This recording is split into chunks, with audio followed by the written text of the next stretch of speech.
Good evening and welcome to this meeting of the Finance, Regeneration and Property Scrutiny Select Committee. For the benefit of our watcher on YouTube, members of the council are present in the chamber and these members will be voting on proposals this evening, not that there are any proposals. Other members of the we have two items for noting, but anyway, other members of the council are also in attendance and or participating via MS Teams and can take part in discussions, ask questions, but cannot vote. Your attention is drawn to agenda item 1, which sets out the guidance on how meetings will be conducted, including the ground rules. Before we start the formal business, we will confirm attendance of voting members by doing a roll call. I shall pass over to Alison for that. Thank you, Chair. In alphabetical order, if you can just confirm you're present. Councillor Benison. Present. Councillor Bishop. Yeah. Councillor Boxall. Yep. Councillor Cannon. Present. Councillor Chapman. Present. We've had apologies from Councillor Clokey and Councillor Hoskins is substituting. Yeah. Councillor Harman. I'm here. Councillor Palmer. Present. Councillor Parry. Present. Councillor Pilgrim. Present. Councillor Rhodes. Yeah. Councillor Tanner. Present. Councillor Williams. Present. I can confirm we have 13 members of the committee present. Thanks very much, Alison. Before we go any further, can I ask the two officers here just to introduce themselves? Paul Worden, Head of Finance. William Waite, Revenue and Benefits Manager.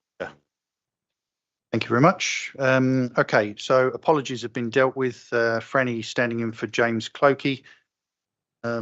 Notifications of substitute members. Well, I think again that's been dealt with.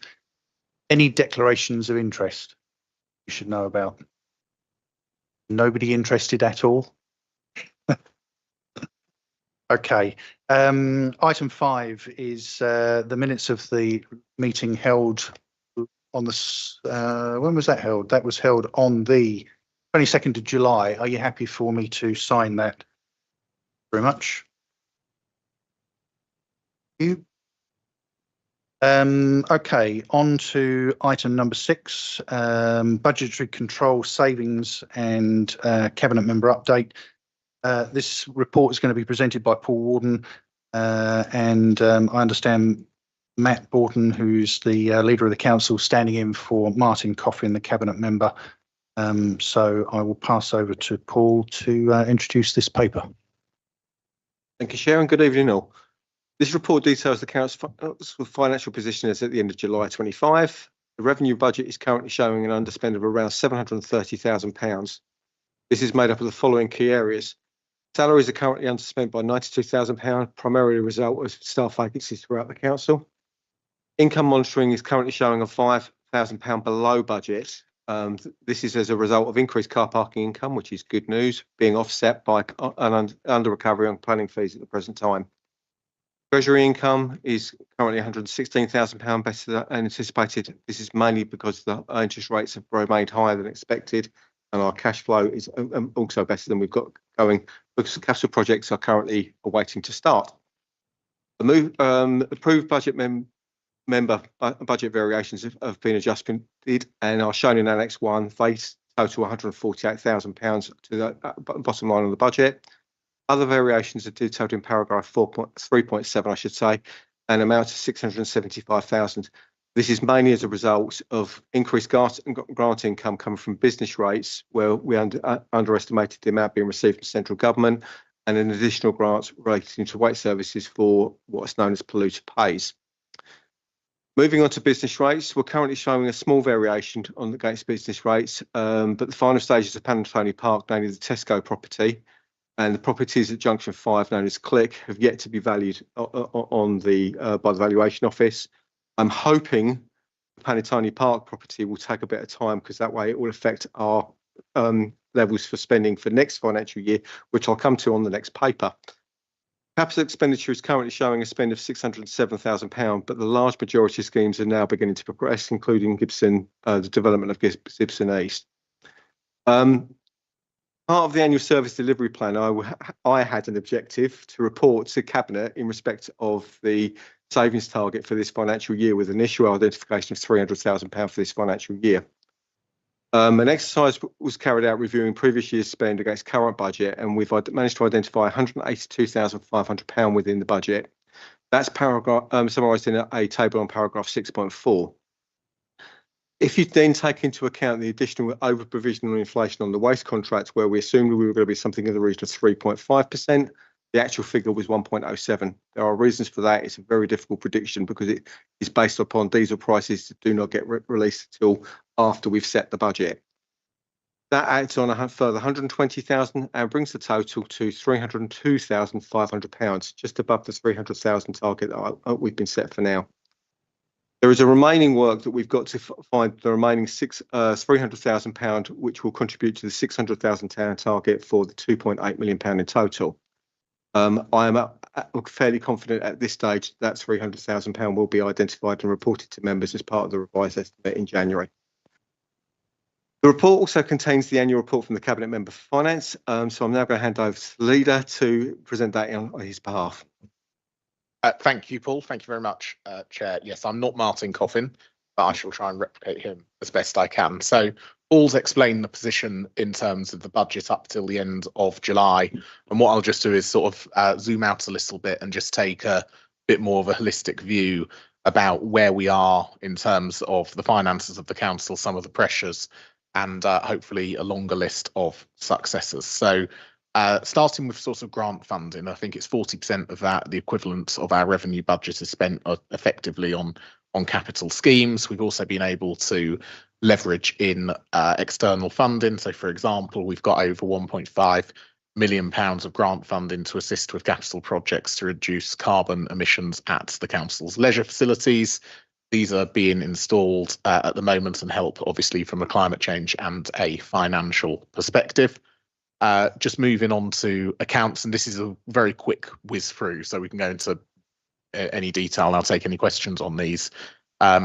We are one of the 77 authorities that have had our 2024-25 accounts fully audited and signed off by the end of the year. I know this has been Paul's baby for many years, signing off the accounts, so congratulations to him, because most local authorities are not in that good a position. Just moving perhaps onto Will's world here. We've continued to provide through our benefits service significant support to around in I think last financial year just under 3,000 households. 23.7 million is the total amount of housing benefit that has been given out. We've also continued to pay our bills on time. 99.7% of invoices was the figure that we've got. Our council tax collection rates remain very high, 97.93%. That's the highest in Kent. So effectively, our diligence in this, and particularly in the revenues team, is enabling us to get, frankly, as much council tax in as possible. There is often a bit of a lag when the economy starts to suffer and people have less cash in their pockets. It becomes harder to collect council tax. We have more and more court appearances, not for us going to court, obviously, but to try and extract council tax from people. But we've been able to do that for 97.93%. And members will see decision notices that Martin issues, which effectively usually relate to those hard to write off debts. But we do obviously have methods of recovery that are used to get that in. The same for business rates. Obviously, we collect a huge amount of business rates and pass it on to other people, or the vast majority of it, the overwhelming majority. Again, 99.29% of due business rates are collected. Again, that's the highest in Kent. So a huge thanks to our business rates officers, Ian and his team, for their work on that too, and all of the revenues and benefits officers. It would be remiss of me not to mention the changes that we've had in the finance team over the last few months, affecting both Paul and Will, the two officers here, both of whom are familiar faces to us, but have taken on new roles and have performed them excellently, both in terms of their starts to their new jobs, but also the changes that have taken place across the finance department.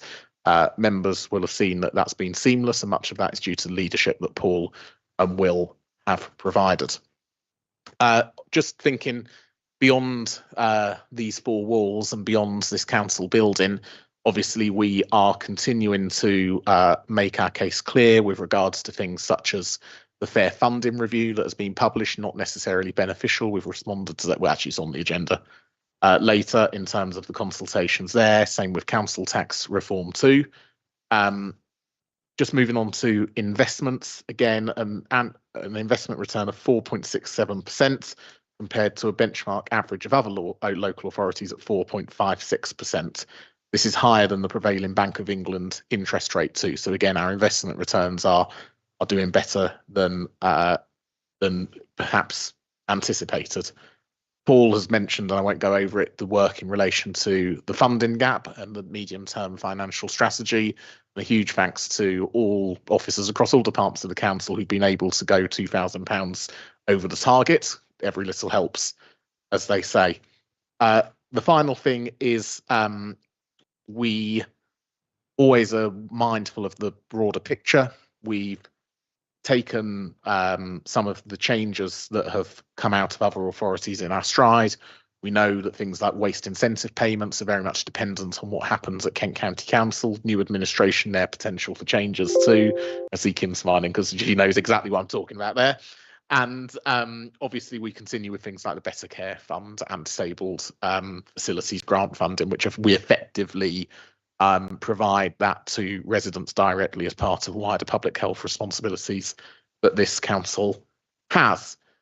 The final thing, sorry, that was the final thing, but this is the final thing, is that obviously we know, and Paul referenced it briefly, that there are significant amounts of capital expenditure coming, not least the project to rebuild the Angel Leisure Centre in Tunbridge. We also know that we've got an opportunity at this moment in order really to be quite ambitious with our capital expenditure, particularly in the context of local government reorganisation and restrictions that may come in the not too distant future too. So it's really good that we've been quite ambitious around some of our proposals, not just in Tunbridge, but across the borough. I mentioned Larkfield at the very start, that we've been able to get some of these in place before we get any spending restrictions. That is a very, very quick gallop through. I'm sure Martin Coffin could have done a better job, but happy to take any questions. Thank you, Chair. Thanks, Matt. That's covered pretty much of it, I think. Any questions? Tim. Regarding the drawdown from the core funds, which we're going to need, how is that going to be worked through? I mean, are we going to take it as it slots in from like their expiry dates, or how are you going to work that?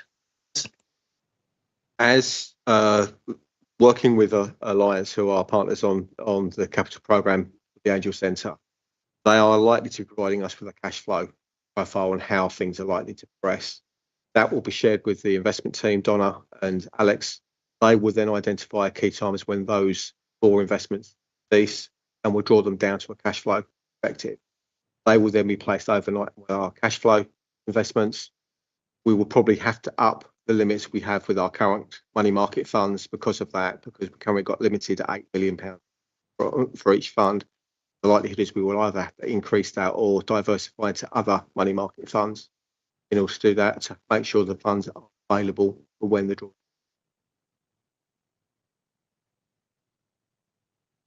Can I just ask a supplementary? What's likely to be the difference in return on the invested funds and the overnight rates?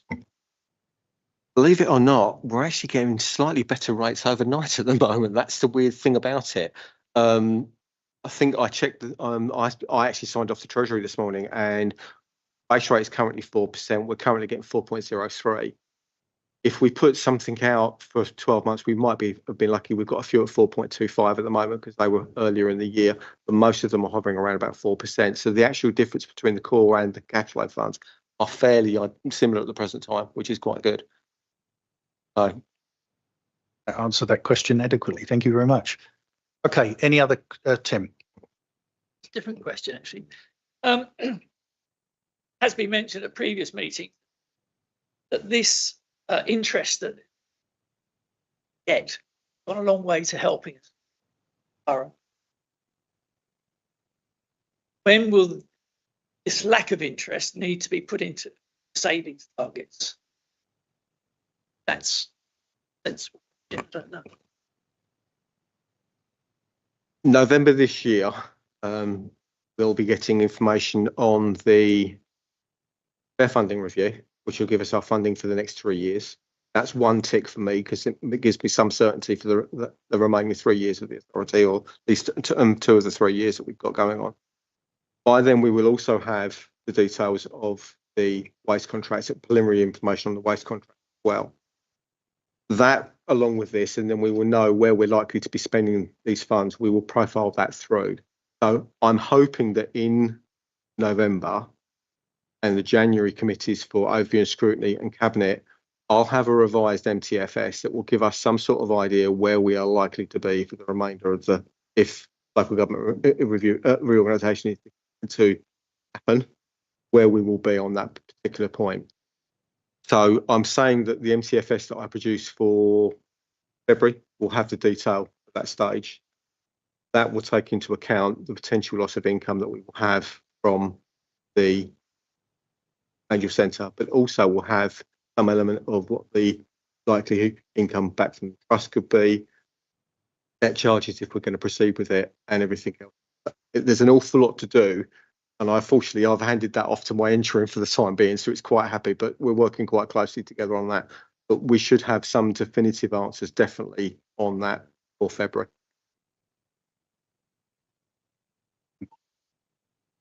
Thanks, Chair. Paul, can I just ask through the Chair, have we received all of the payments back for the Lothbury Property Fund yet? Do you know? Thank you. Lothbury, I think we're waiting on the last dregs of that one through. I'm going to be seeing Donna Stander a bit, and if she was online, she'd be moaning at me. You may be aware Hermes also gave us notice to return their funds. They have returned the funds back. That will be included in the audit committee report to committee in September, and we'll give full details on that at that stage. Robert. There's a couple of questions. 374 temporary accommodation. It's just really a quick explanation.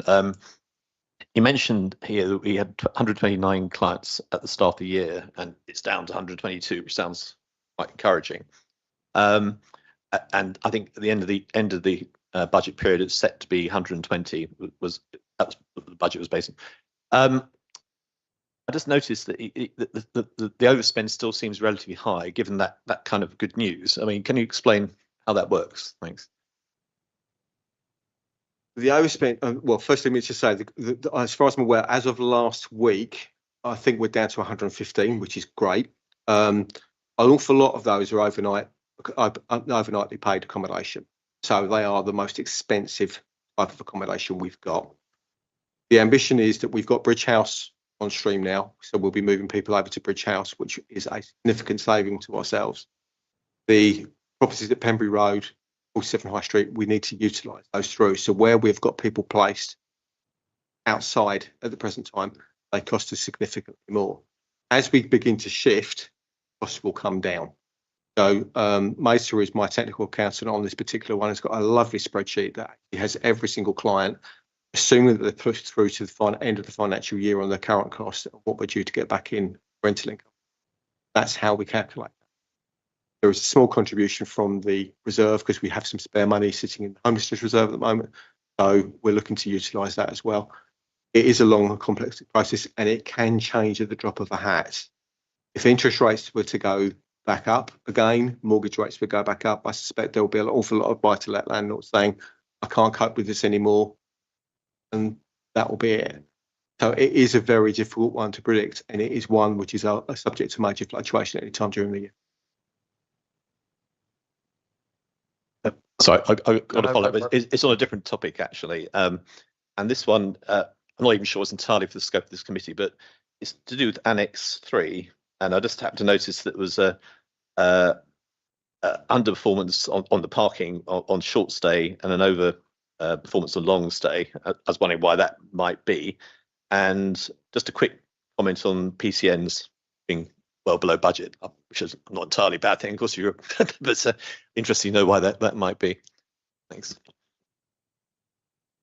Okay, I can admit the long stand short say budgets, we got the allocation wrong on that one. We are looking to revise it. In fact, I got the latest picture through from the accountancy team this afternoon, and that will be redressed at revised estimate stage.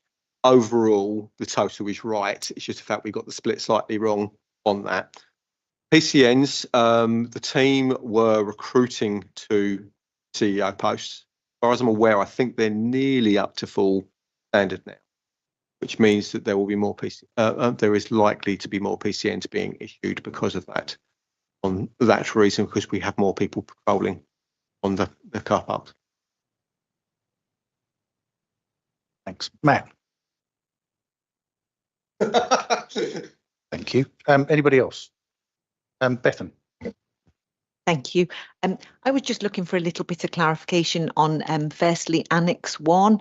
I'm just curious, it's a really small, minor thing, the 82,000 for the people for the antisocial behaviour enforcement team, why does that appear when it's a people cost? Why does that appear under non-salaries?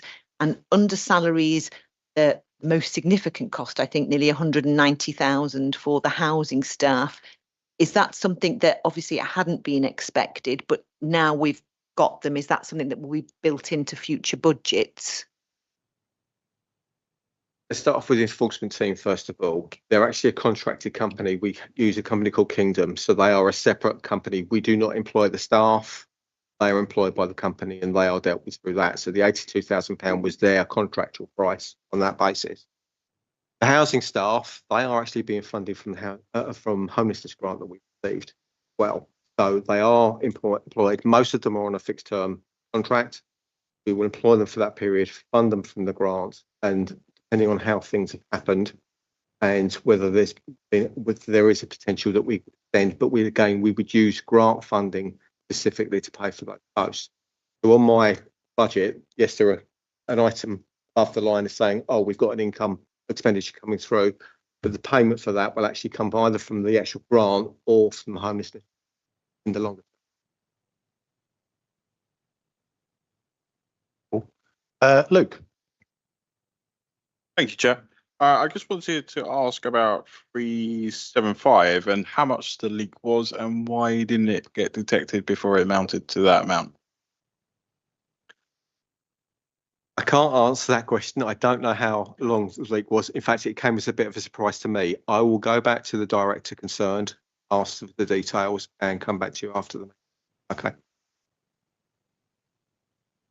Thanks, Paul. Can we, if we can get that answer sort of circulated to us? Thank you. Bethan. Just wanted to ask a couple of bits about the Leisure Trust. I know we had a result with regards to the utility support payments to the tune of 32,000, which is great. But I was curious about these utility support payments. I was aware of them, but are they something that go on forever, indefinitely, this agreement we have with them? And then while we're on the subject of the Leisure Trust, it's not anything that's been brought up here, but I was curious about when we did the parking last year, they gave us, from recollection, it was 50,000, wasn't it, to negotiate for their members not being subject to the additional hours that were being imposed with regards to the new parking arrangements. I'm thrilled about because I am one of their members, so Sundays and after 6 is great. But was that, oh, should I have declared that as an interest? Should I?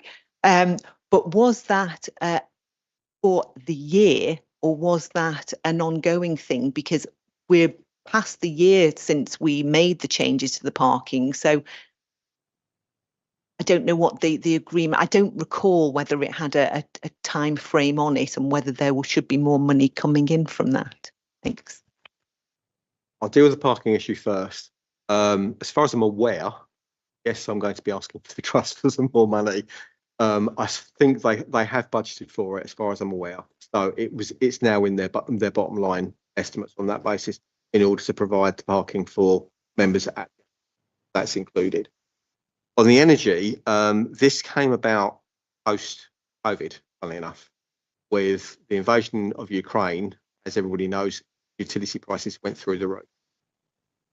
If I remember my management agreement correctly, any amount above inflation on the price can be claimed by the trust in order to get them back on an even keel. As the interest rates, as inflation goes up, there should be a narrowing of the curve. So at the moment, we've currently got a figure of £160,000 in the budget at this year for energy support for the trust. I would hasten to add, just after COVID, it was 700,000. So it's dropped significantly. The current feeling is at the moment that the likelihood of us needing those funds, the trust needing those funds this year, is negligible. They are actually saying it could be virtually nothing. But the big kicker will be the energy prices that are about to be released for the winter period because of the pricing that they have. The energy prices for the winter could go up depending on, but if they have more uses, forgive me for saying this, and it's an old adage I used to use when I worked. If you leave the lights on at the leisure centre, we don't pay for it. We pay for the price increase, but not your usage on that basis. And it's only on that price basis we pay.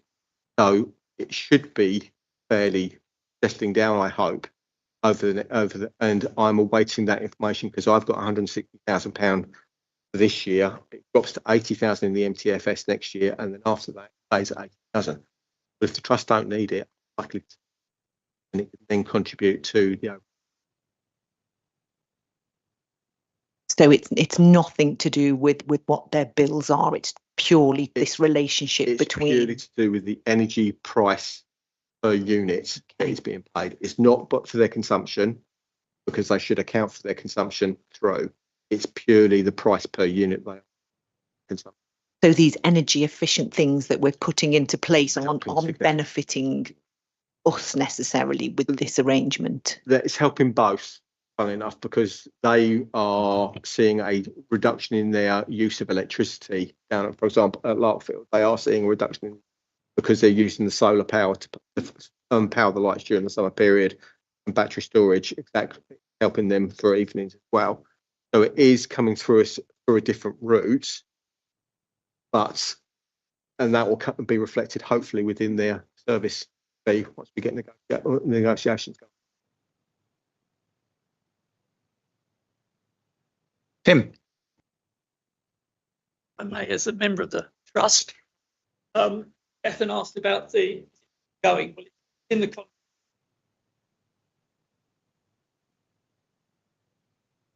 I think 40,000.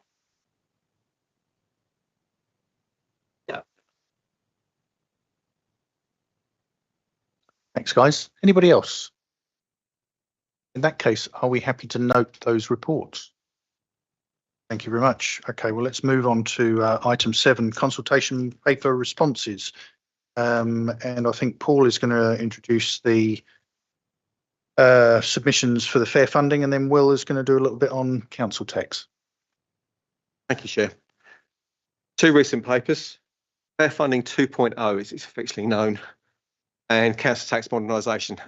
Both papers were returned back in August and September this year, following agreement with Councillor Coffin in his capacity as Cabinet Member for Finance, Waste and Technical Services. I'll briefly go into the fair funding paper and then I'll hand over to Will to deal with the council tax response. The fair funding paper was 123 pages in length, 46 questions, some of which were relevant to the council, some of which will be relevant as a unitary authority. And one question which the Chairman pointed out was in respect of the Isles was silly. They have a different setup to everybody else, so there was no view on that one because it was either yes, no, or no view. I have no view on that one. The paper itself didn't really give sufficient detail on how it was going to affect the bottom line for the council as a whole.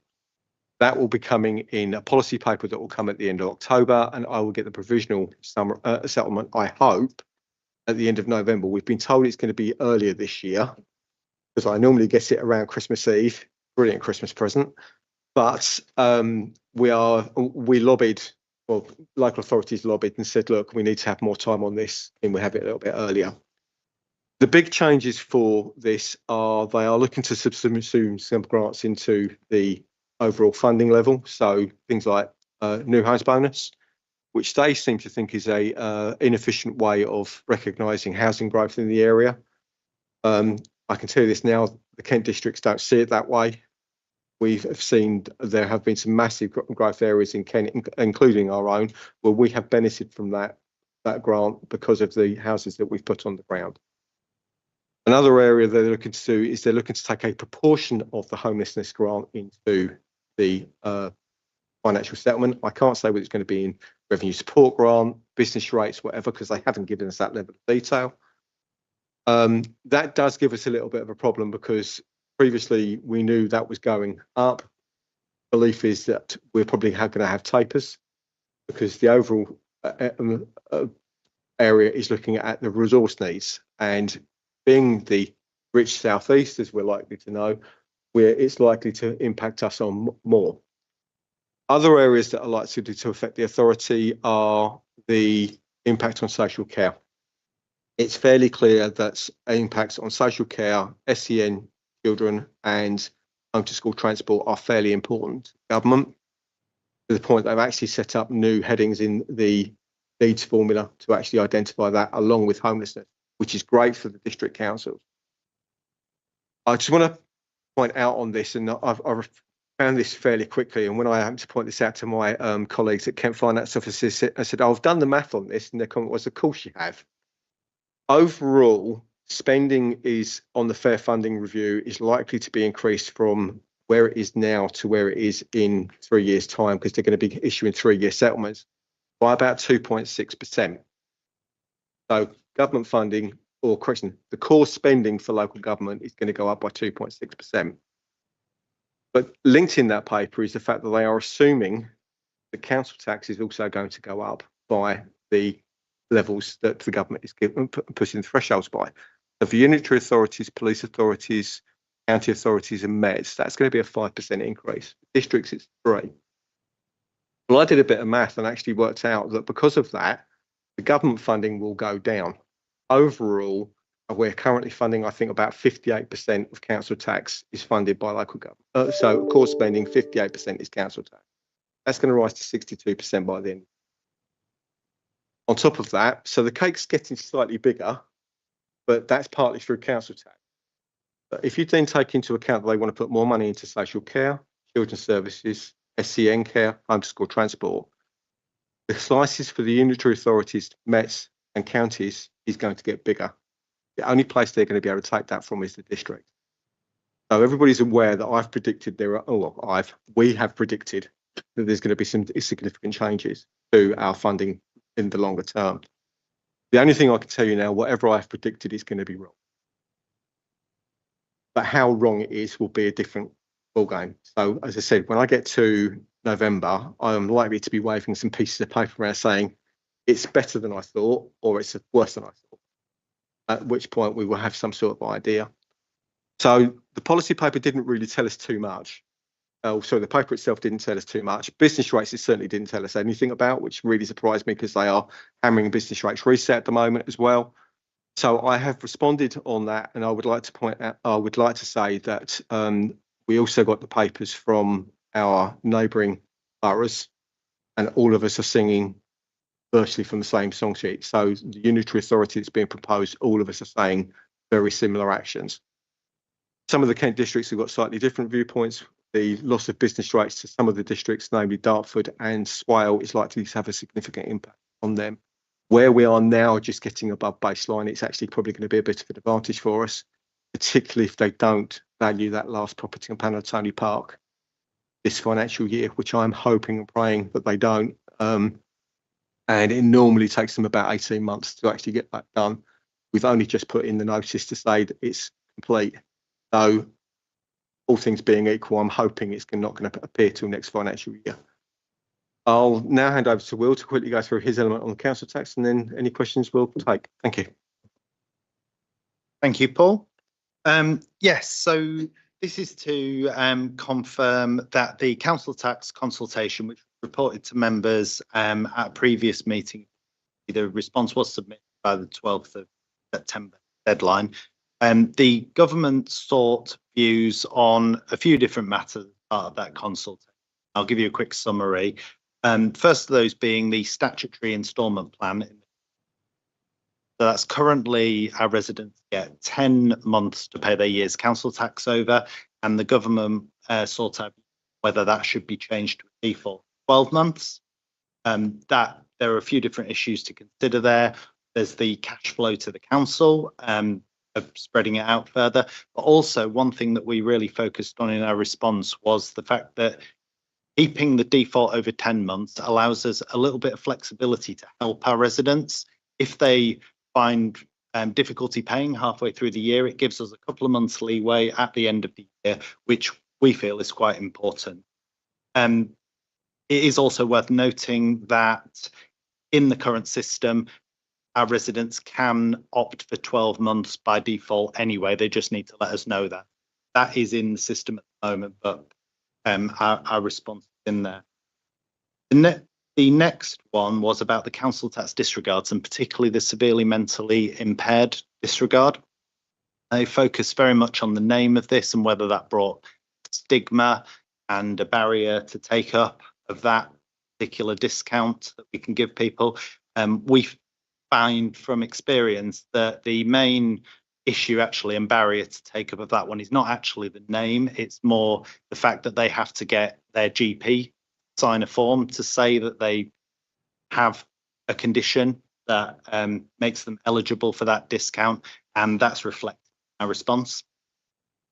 Another issue they were looking at was the timeline for council tax collection and enforcement.